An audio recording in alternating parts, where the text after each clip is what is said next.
So let me begin by asking you about your childhood. Where did you grow up and what was your childhood like? Well, I grew up in West Virginia till I was 17. Then I moved here to Detroit because when I was 17, I was during the time of the war, and I went to work at River Rouge plant over in Detroit.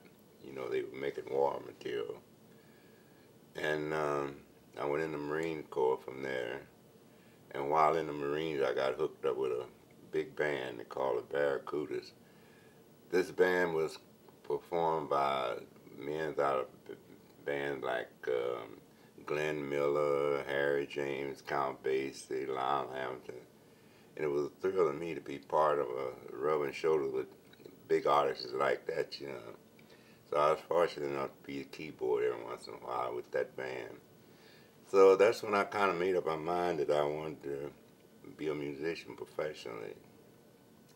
And when I got discharged in February of '46, I came back to Detroit, and I stayed here till '49. Then I went to Chicago, and that's when I met a lot of the blues artists like Muddy Water, John Lee Hooker, and Little Walter. And that's how I got started in the blues. Well, I never was on any of those payrolls, but I would go around with them and sit in with them in different clubs and whatever. And then I moved to St. Louis in 1952, and I had a little group of my own. And one night, my saxophone player had a stroke, and I replaced him with Chuck Berry. I mean, I met Chuck previous to that. And that's when the rock and roll come into my life. You know, we made this record, Maybelline. I don't know how many others he didn't make on this rock and roll style, but that's how it all started.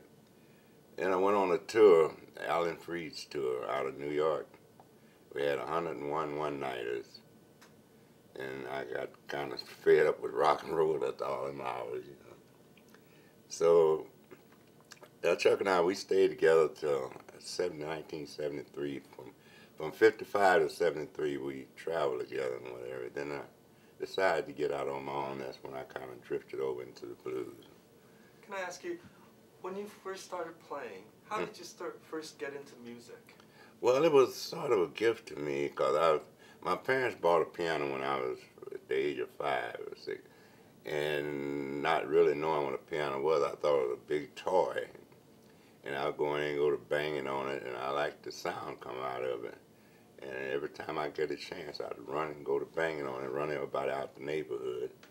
Then, as I say, I finally liked the sound that I heard coming from this piano. Then I found that I could play one of my mother's records, and I could one finger what I hear on the records. And I learned the record that I heard just playing the record and banging on the piano at the same time. So I learned all my music by ear and off of different records, recorded and whatever. Then I got into the artists like Art Tatum, Earl Father Hines, people like that. I fell in love with their piano playing. So when I grabbed a little of their style, well, I'm getting older all the time, you know, so I grabbed a little bit of each one of them style. And I got a style of my own, so anybody hear my playing say, oh, that's Johnny's playing, you know, they know my style. So. Excuse me, let me just put this underneath here. Okay. At what point did you know you had your little style of your own? At what point did you say, you know, this is me? Well, after I've copied so many other people's style, and I said getting a little bit from this, a little bit from that, this how I know I was becoming to have a style of my own, because I wasn't playing exactly like one person. I was playing a variety of people, and this variety is just like making a cake or something. All these ingredients, then you come out with your cake. So learning all these things from different artists, and then I come up with my own style. And it's been going that way ever since. I don't read music. I can read chords, but I can't read it and play it at the same time. So I'm considered I play by ear and just hear something and learn it like that. Or either play some CDs and get what I hear off of the CD, and then put my own style to it and go and we're off. In terms of when you said when you started playing with the band, the big band, that's when you decided you wanted to be a musician. Right. What was it about that that made It you was the sound of the music that was coming from this big band. And to be part of this, it was just so exciting, And like living a life of a musician, well, naturally, I didn't know all the textures that went with it because this was just one thing I was doing in the service. But when I got back out in civilian life, I always did like the sound of a big band. I still love the sound of a big band. But the competition got so strong, and proprietors wasn't paying for a big band music, So then they started splitting up in groups like quartets and trios and all that. So I've always had what they call a rhythm trio: bass, drum, piano, and guitar. So and from there, I know this is what I was going to do. I never thought I'd reach the height that I have reached in doing this, It looked like everything started falling in place within the last 5 or 6 years or so. But when you decided when you were a young man to say, I want to do this as a living, back in Chicago. Yeah. What did you imagine that living to be like? What was it? What was your idea of what a musician, professional musician, did? I know it was exciting. You'd get to travel a lot. That is, if you was any kind of musician and you didn't have to be a star yourself, but to get with a group that was a star, you would get to travel and just get to see a lot of things that the ordinary citizen don't see by traveling and going to foreign places.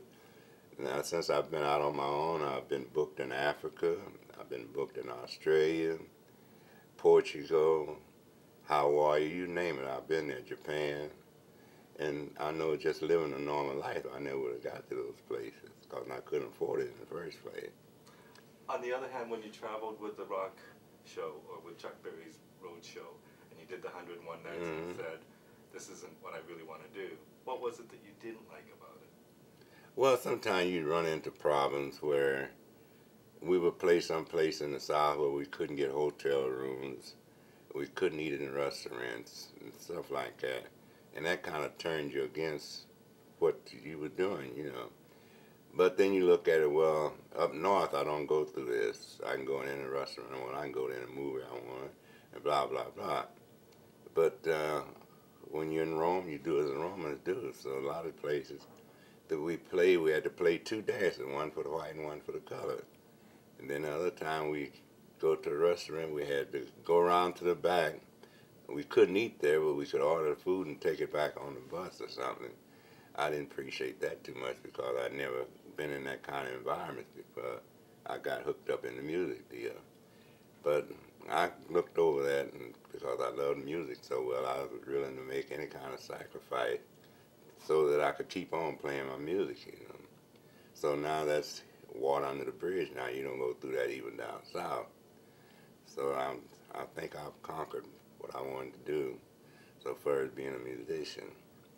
In terms of the racial tension or the rough times back then, when you were growing up, there was no tension between the blacks and whites in West Virginia? No, we all lived together there. See, I lived in a place called Jordan, West Virginia, which was a coal mining district. Well, West Virginia itself is a coal mining district. But we all lived in one big happy family. Now, when it comes to the movies, we had to sit upstairs in the movies. Usually they put us downstairs. But we had places to go, restaurants. We could go and eat, but we had a section that we eat in. The white had a section that they eat in. We wasn't barred out of any place. We just had our own section that we go to. As I said, it wasn't until I got in this band that I know that you was boycotted out of different places that you couldn't even go in. Even having that separate section, how did that make you feel? Or was it just an accepted thing? Well, it had to be, because odds was against us, It had to be an accepted thing. And it wasn't until President Roosevelt got into things so far as started to change the other way, And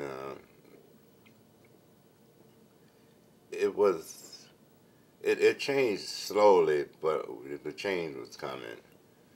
But in the meantime, music went on. If you wanted to play, you still had to accept these hazards that you had to go through. And as I say now, this is water under the bridge, so everything is looking very good now. But it was a surprise to you when you went to the South the first time. Oh yeah, definitely a surprise because I'd never encountered nothing like that before. So initially when you started playing, you were playing big band, jazz type music. Mm-hmm. And then when you went to St. Louis and started, I guess, the Sir John Trio, Yeah. what kind of music did the trio play? We were playing standards at that time.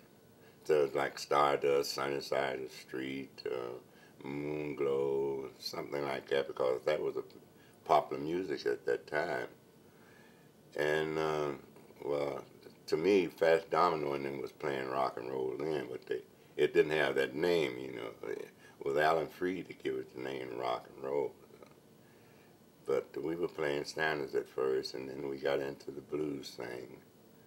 After I went to Chicago, after I lived in Chicago so long and came to St. Louis, well, I had this blues fever on my brain. So when I brought it out on my fingers, and the group that was with me, they went for it. At one time, I had a 9-piece band, but I couldn't get jobs for it because nobody wanted to pay for a big band like that.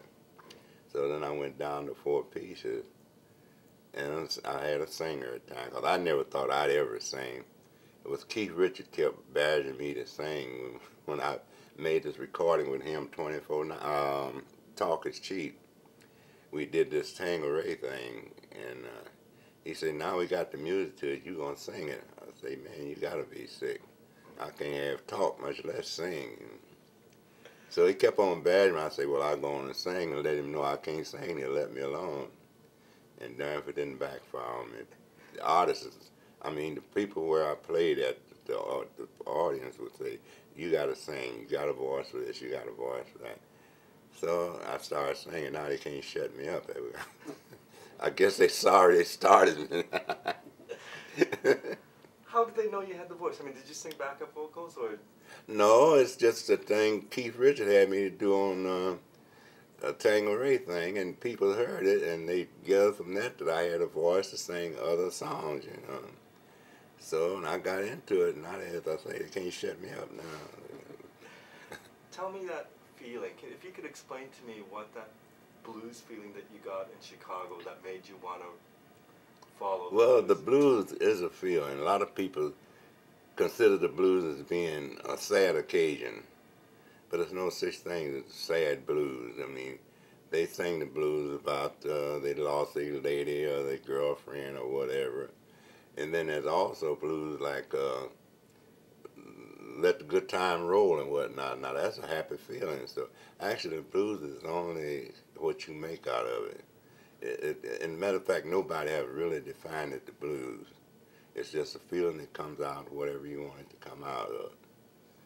In terms of the sound that you created with Chuck Berry, a lot of people say rock and roll comes out of the blues. Can you explain how blues evolved into rock? Well, the rock and roll, it has a 4-bar, well, we put it this way, a 12-bar blues changes to it, but it's always a shuffle. Rock and roll is nothing but a shuffle. Anything you play, it's a dun-dun-dun-dun-dun-dun, and that's a rock and roll thing.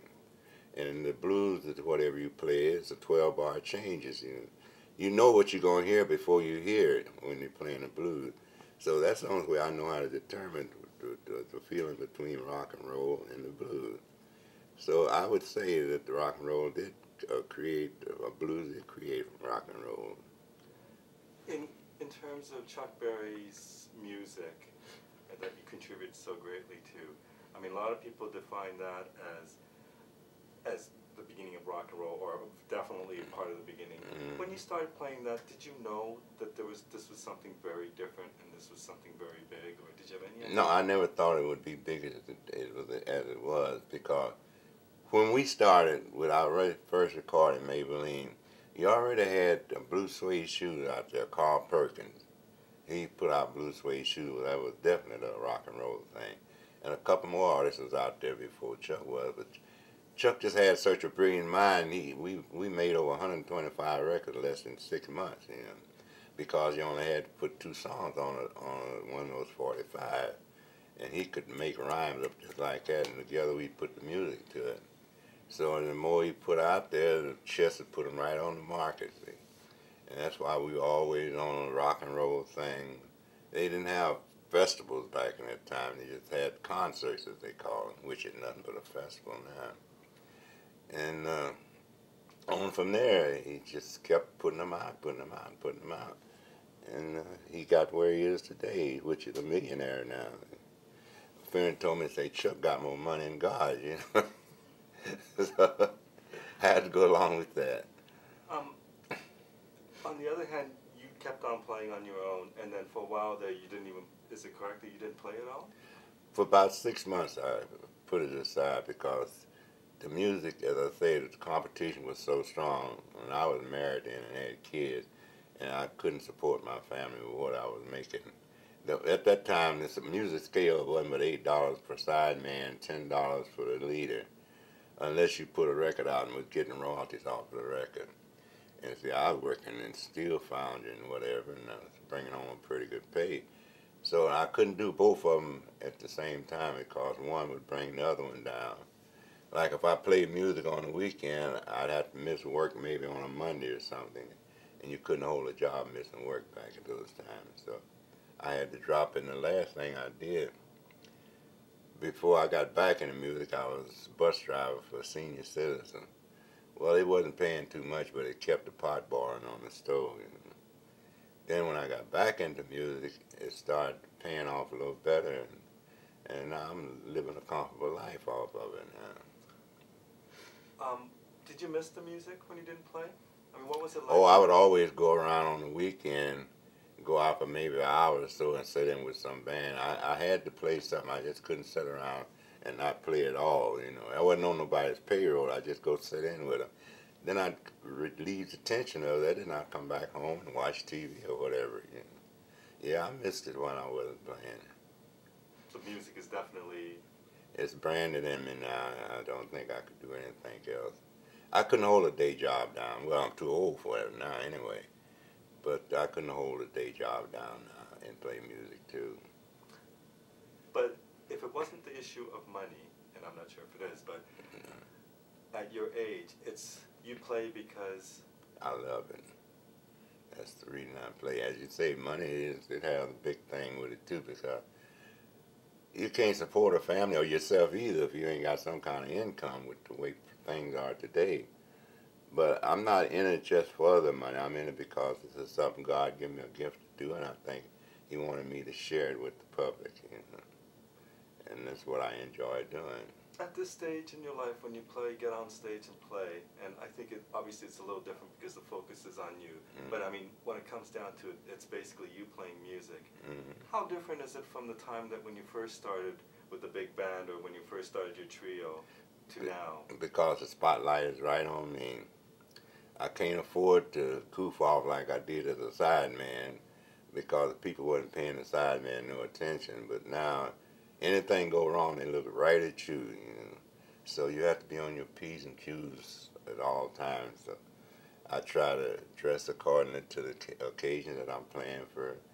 You know, band members get up on the stage and now they look like they just come out of the jungle somewhere, some of them, especially rock and roll stars. But I try to keep my upright look and whatever. So, as I say, the attention is right on you at all times. So you get the credit. If you're good, you get the credit. I mean, if your band's good, you get the credit for it. If it's bad, you still get slapped in the face with the credit. So there you are, the light's on you at all times. But as a player, and strictly as a player, how does it feel? I mean, do you get the same satisfaction out of music that you did when you were 16, 17? I get more out of it now because I understand it better than I did when I was 16 or 17. I put more into it now. As I say, because it's something I love to do. And the longer you play, the better, you know, the better you get at it. And you can perform better, and you know, the people show you their appreciation by coming out to hear you. And there's nothing like applause to really push you on with your entertainment or whatever you're doing. So. Did you need to say something?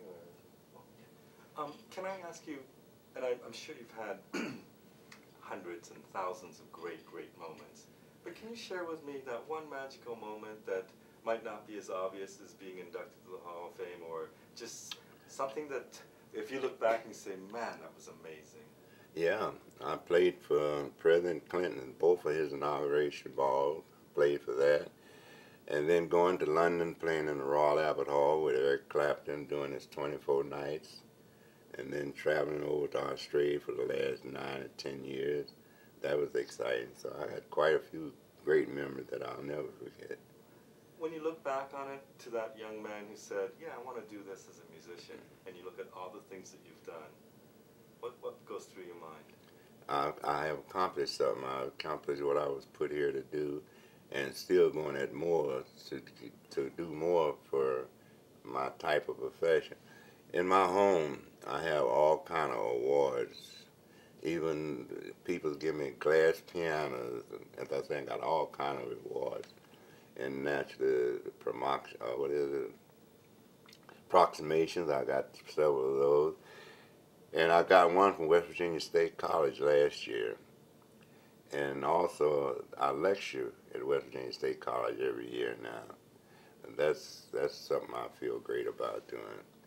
And week before last, I got a honorary PhD from West Virginia State College.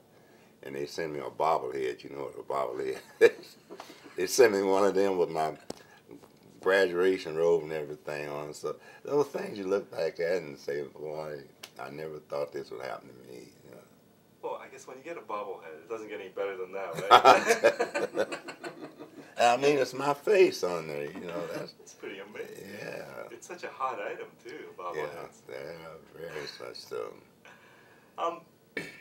Keith Richards obviously has played a big key role in your career. Yes, he has. And maybe in some ways more than Chuck Berry. He has. Can you explain to me what Keith Richards means to you? He means that I got a true friend, and any kind of way he can help me to promote my program or what I'm trying to do, he'll jump right in there. In fact, he promoted my second record financially. You know, he did that for me.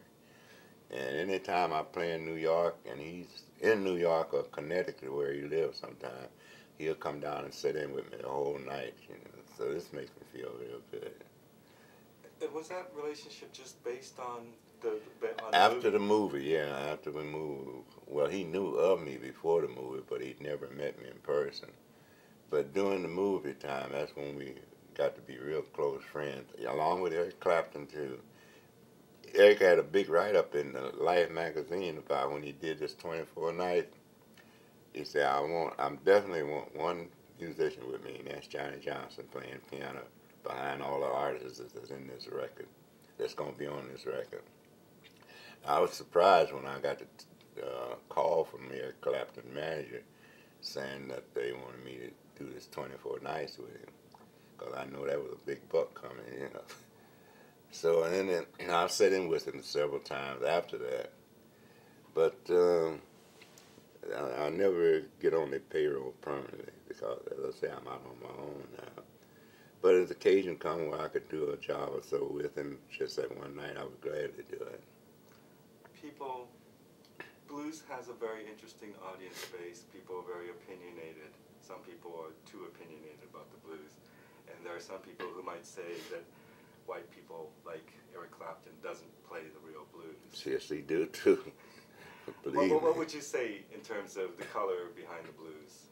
Actually, there's no color behind it. Everybody's playing the blues now, and they're sounding good. And they're not out there with a shot in the dark at it. They're actually playing the blues that gets attention to the public, and that means a whole lot, whether you're white, black, or green, or whatever.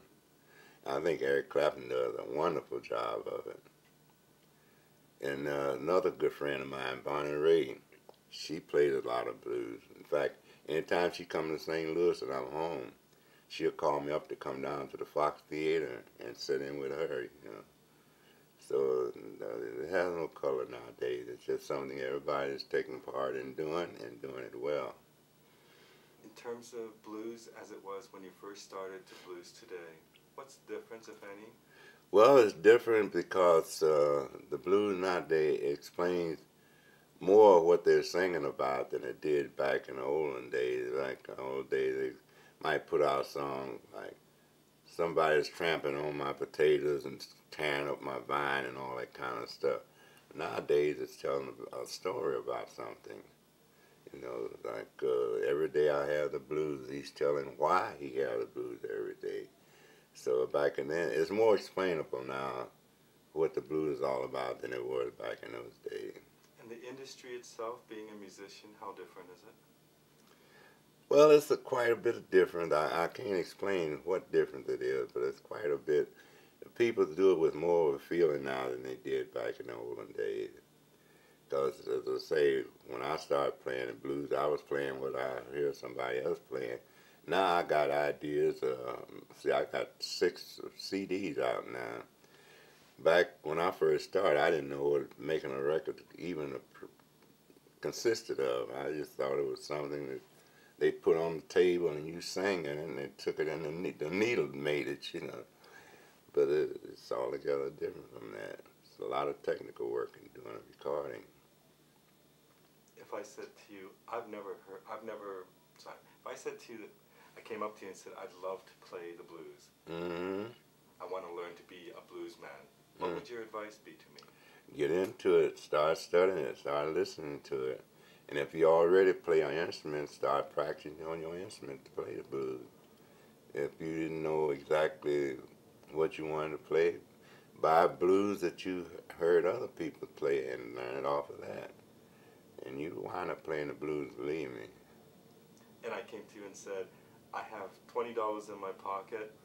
I need to buy one CD that to you represents the blues the most. Mm-hmm. What would that CD be? One of B.B. King, anything B.B. King played, is strictly down-home, foot-stomping blues. Of course, you got quite a few other artists out there playing blues, but I think B.B. King is more noted for his blues than anybody. Him and Bobby, what's his name? Bobby Blue Man. Those two. Now, I used to play with Albert King. He played a lot of blues, but I think B.B. is a godfather of blues, believe me. And because blues is seen as by the people who don't understand it, it is seen as depressing music. But if I was to ask you to share with me a funny story about your life in the blues, can you think of something that's... No, because everything I tackle in music is very serious. There's nothing funny about it, believe me. It's all, I'm putting everything I can into whatever I do to try to put it over. And so far, I've had pretty fair luck at it. So the music is a very serious thing.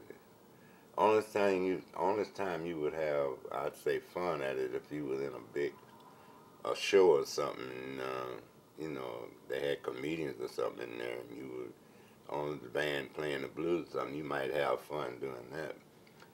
But to play your music or whatever, you got to get serious about it, because you rather for people not to throw beer bottles at you, or to throw beer bottles at you and they be full of beer, you know. So, there you are.